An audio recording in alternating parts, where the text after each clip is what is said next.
Welcome to MystiChrono. For centuries we've been told angels are gentle guardians, beings of light, protectors, messengers of a loving God. But what if this story is only a comforting mask?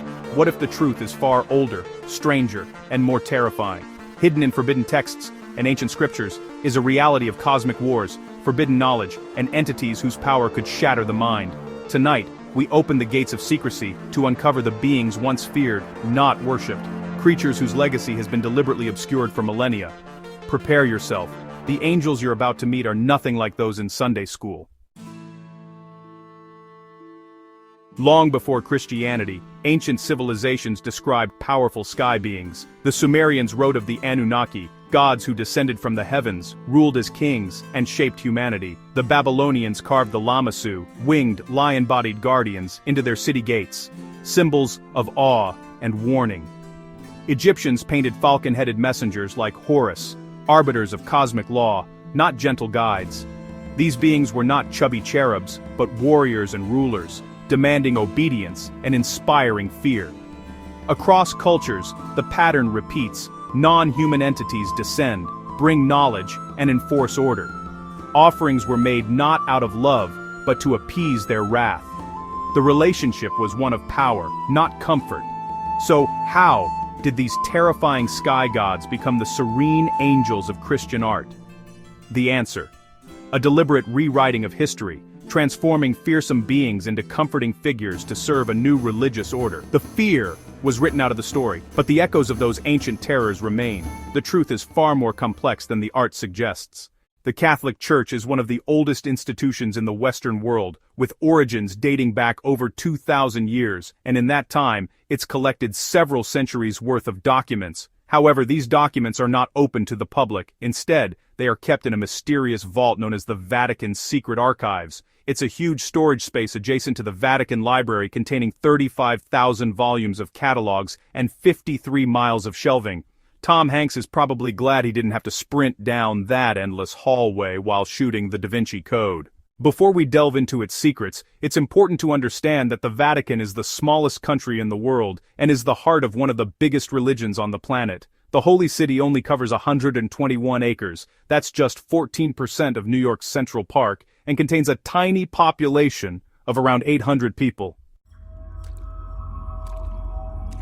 The Vatican's 9 choirs of angels present a neat celestial order, but ancient texts reveal a stranger, wilder hierarchy. The seraphim, described by Isaiah, are not beautiful humanoids but 6-winged serpentine beings of fire. The cherubim, according to Ezekiel, are monstrous chimeras with 4 faces and bodies covered in eyes, living chariots of God. The Ophanim are wheels within wheels, rimmed with eyes, spinning through the heavens as cosmic machinery. Beyond these are the grimoires, or Watchers, whose story was so controversial, the Book of Enoch was banned for centuries. And Metatron, a human transformed into the highest angel, a scribe at the throne of God. This lost hierarchy is chaotic, filled with fiery serpents, multi-faced monsters, and even a man-turned angel. Far from the orderly choirs, it's a wild ecosystem of beings whose forms defy imagination. Why was this complexity erased? To domesticate the divine, to make the heavens less terrifying and more controllable. But the ancient texts still whisper of a heaven that is anything but tame. The true hierarchy is stranger than we've been told, and its secrets remain hidden in plain sight. The Book of Enoch, long banned by the church, tells a story that upends everything. 200 watchers, angels sent to observe humanity, descend to earth, led by Semyaza and Azazel. They take human wives, breaking the divine order, and teach forbidden knowledge, metallurgy, sorcery, astrology, and the arts of war and deception. Their children, the Nephilim, are giants, hybrids of angel and human, beings of immense power and appetite. The Nephilim consume all, then turn on humanity itself, plunging the world into chaos and violence. The Watchers' rebellion corrupts the world, leading to the Great Flood, a divine reset. This story suggests our knowledge and technology were gifts from fallen angels, not human invention. It blurs the line between angel and demon, divine and profane. The Vatican calls it dangerous. But perhaps it's dangerous because it reveals angels as fallible, driven by desire and pride. The truth: The beings we call angels are not always on the side of order. Sometimes, they are the source of chaos, and their legacy is written in the shadows of history. Lucifer, the name echoes as the ultimate rebel. Tradition says he was the brightest angel, cast out for refusing to serve humanity. But is it that simple? What if the war in heaven was a clash of philosophies, not just good versus evil? Lucifer's refusal may have been a defense of the old order, not just pride. A third of the angels sided with him, a cosmic civil war, not a simple fall. The demons may be the losing side, not inherently evil, but dissenters stripped of grace and demonized by the victors. Their original nature was angelic, their opposition, a challenge to the divine plan.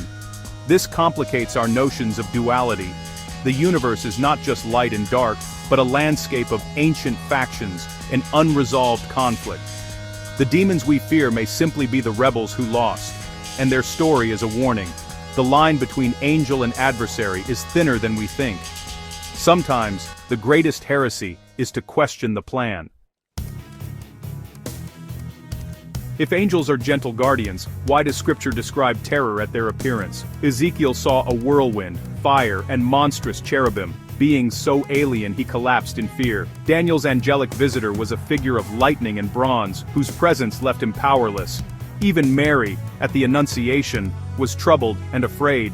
Gabriel's first words, "Do not be afraid." Angelic encounters are overwhelming, not comforting. Their true forms, amalgams of man, beast, fire and metal, are likely beyond human comprehension. The command, "Do not be afraid," is not reassurance, but necessity. To stand before an angel is to face a power so immense, terror is the only sane response. These are not gentle companions, but emissaries from a higher, more intense reality. Our ancestors understood, angels are awesome in the oldest, most terrifying sense. The modern image is a mask. The truth is awe and fear. And that fear is a clue to their real nature. The truth about angels is not simple. It's an ancient epic of cosmic wars, forbidden knowledge, and terrifying power. The beings we've domesticated were once feared as gods, monsters, and rebels. Their history is our hidden history, edited and simplified for control. Why was the terrifying reality replaced with comfort? To protect us, or to keep us in line? From the Anunnaki to the Watchers, their influence is woven into civilization itself. The greatest secrets are those we're told not to ask. Subscribe to MystiChrono for more mysteries the world isn't ready to reveal. And remember, the universe's truths are rarely so simple.